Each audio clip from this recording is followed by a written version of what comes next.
everybody. Welcome to MaryvilleSaints.com and Saints Vision and the Saints Vision Sports Show. I'm Jim Powers, the voice of the Saints, and glad to have you with us. We're starting to make the transition from winter sports to spring sports. The baseball team is in full action and full effect, and joining us is the head baseball coach, Seth Von Behren. And, Coach, good weekend for you guys to kick things off. 2-1 on the road going down to Nashville.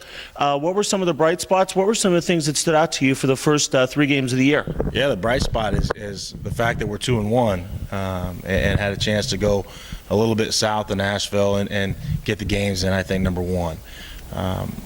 Disappointed in the way the first game turned out, just because we've got some older guys who have been through this thing for a year with us and understand the expectations, and we didn't come out and play very well opening night.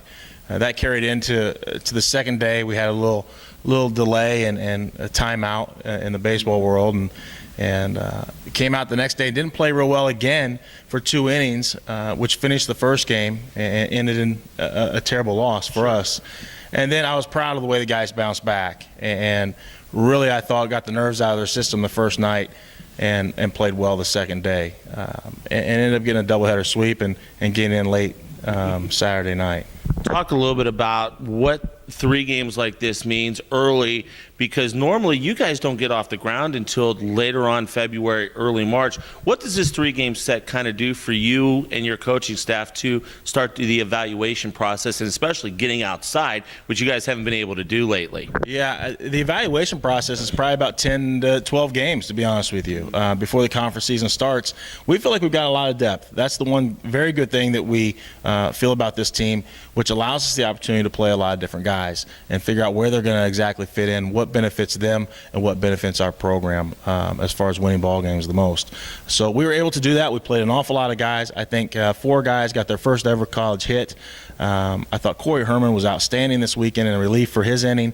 Brandon Sarkisian has worked his tail off throughout the winter, fall, winter, summer, going into this spring, and it showed. He threw 7 innings of unbelievable baseball Saturday afternoon. What people have to understand about our baseball team this year is this is a veteran crew. I mean, this was a team last year that was very young, still learning your system, and made a great run at the end of the season and into the conference tournament. And now this year, those guys have that year under your belt, like you just said. And there's some guys out there that are really, you're going to be leaning on to step up and really be leaders throughout the year. Expectations have definitely changed, and those guys, that ends up falling back on the players. We've got an unbelievable group of kids who understand the expectation at this point and have kind of run with it. It takes an awful lot out of the coaching end of things, because they just kind of know what they're supposed to do every day in order to make themselves better. They push each other, and we're in a pretty good situation right now as far as the kids we have in our program.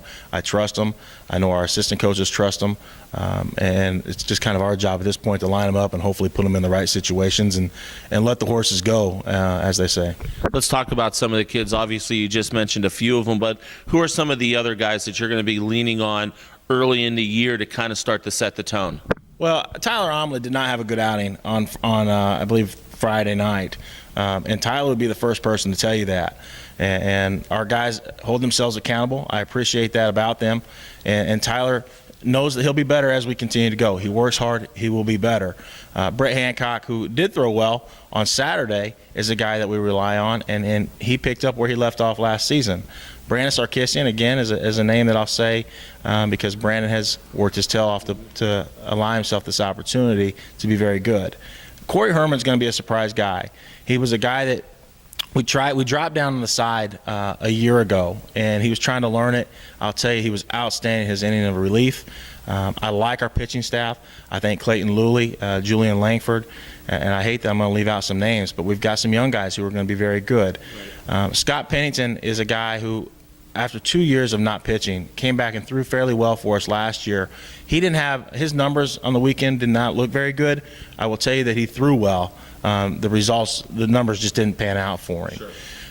And then from the offensive side, we've got a lot of options. We can match up lefty, righty fairly well. I love that about our club, and it's going to be one of those situations where whoever's hot is going to stay in the lineup, and when they're not, we can replace them very quickly and get somebody else in there. But this is a team game, and our kids understand that. They understand their roles.